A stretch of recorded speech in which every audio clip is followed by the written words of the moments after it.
Assalamualaikum warahmatullahi wabarakatuh. Nama saya Hairunisa Alfiani, NIM 2011 dari kelas A D3 Analis Kesehatan Non-Reguler Sekolah Tinggi Analis Bakti Asih atau STABA. Pada kesempatan kali ini saya akan jelaskan mengenai praktikum statistik, yaitu tentang teknik membuang data metode Dickson dengan Excel. Untuk metode Dickson biasanya digunakan pada data tunggal. Untuk data tunggal sendiri sebagai berikut, bisa dilihat. Nah, untuk metode Dickson itu ada beberapa langkah ya. Untuk langkah pertama, data harus diurutkan. Untuk data di sini, datanya belum terurut ya. Kita urutkan terlebih dahulu, kita blok datanya. Dari yang pertama sampai terakhir.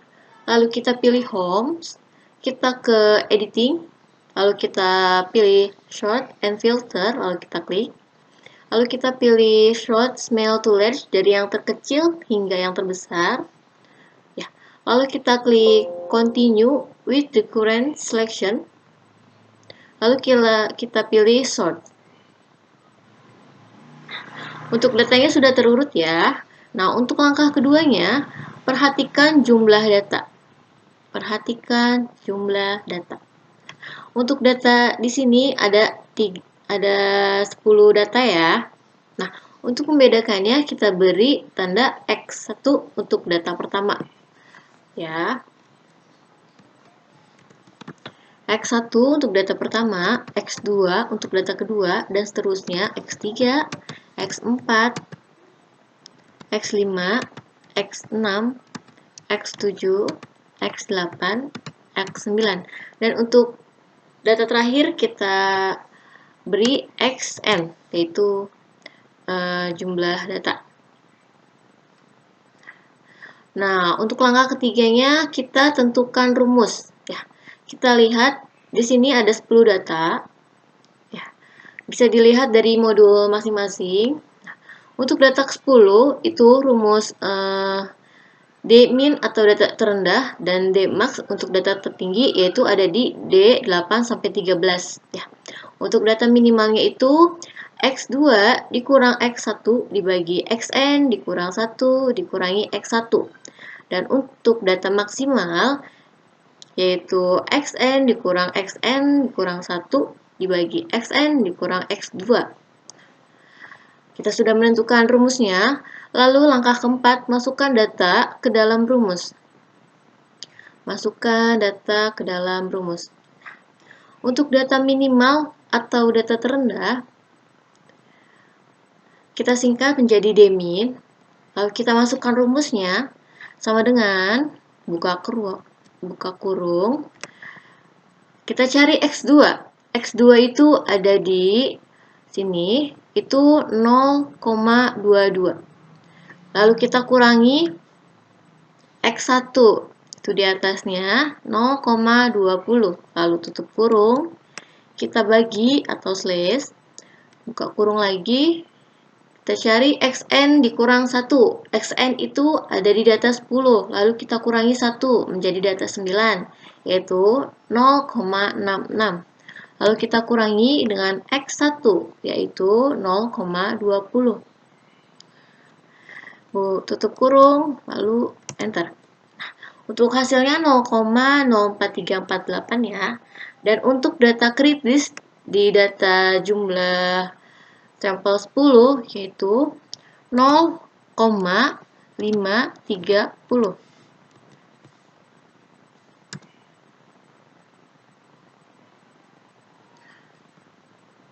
Nah, untuk kesimpulannya bisa kita ketahui, kesimpulannya data min yaitu 0,043, kita ambil 3 di belakang koma, lalu tutup kurung, lebih kecil dari data kritis, yaitu 0,530.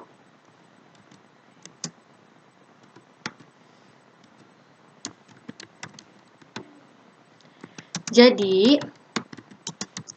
untuk data tidak ada yang dibuang karena masih di bawah dari data kritis. Jadi, untuk data tidak ada yang dibuang untuk data minimal atau data terendahnya.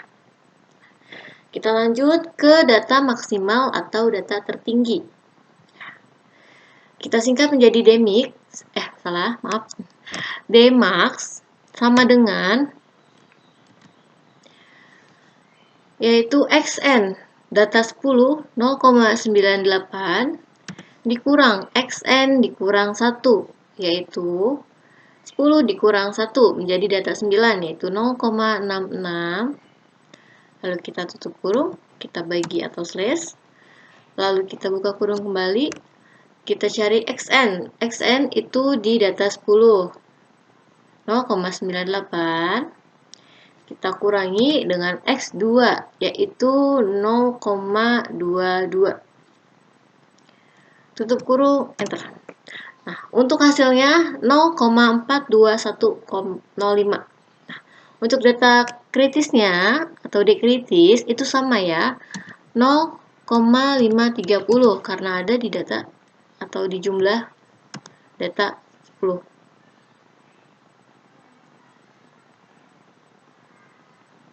Nah, jadi untuk kesimpulan data maksimal atau data tertingginya,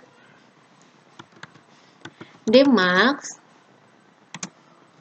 yaitu 0,421, kita ambil 3 di belakang koma, lebih kecil dari data kritis yaitu 0,530.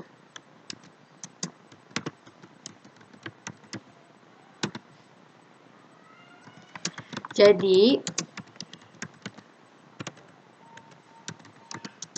untuk data tidak ada yang dibuang.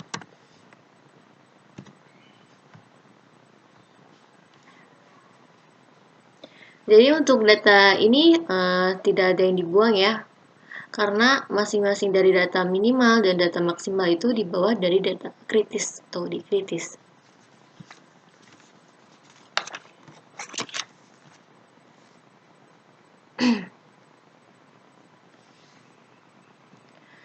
Sekarang, bagaimana kalau Dmin atau Dmax lebih besar, maka data harus dibuang. Misalnya ya, di Dmin, misalnya di Dmin ya. Ini harus dibuang berarti data ke-1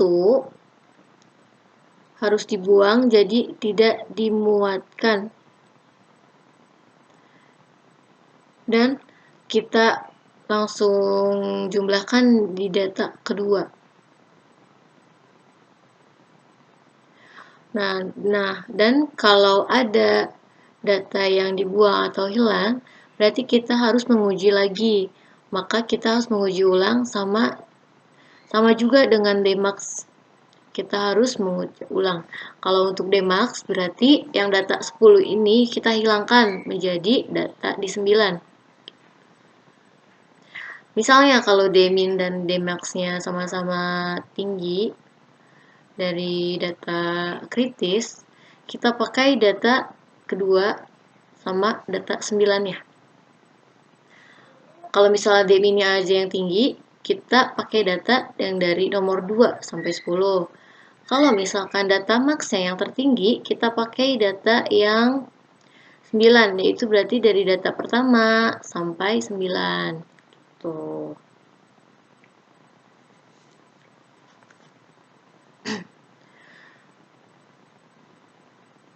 Karena percobaan kita tidak perlu datanya dibuang, jadi mungkin itu saja yang dapat saya jelaskan. Semoga penjelasan saya mudah diterima. Terima kasih atas perhatiannya. Assalamualaikum warahmatullahi wabarakatuh.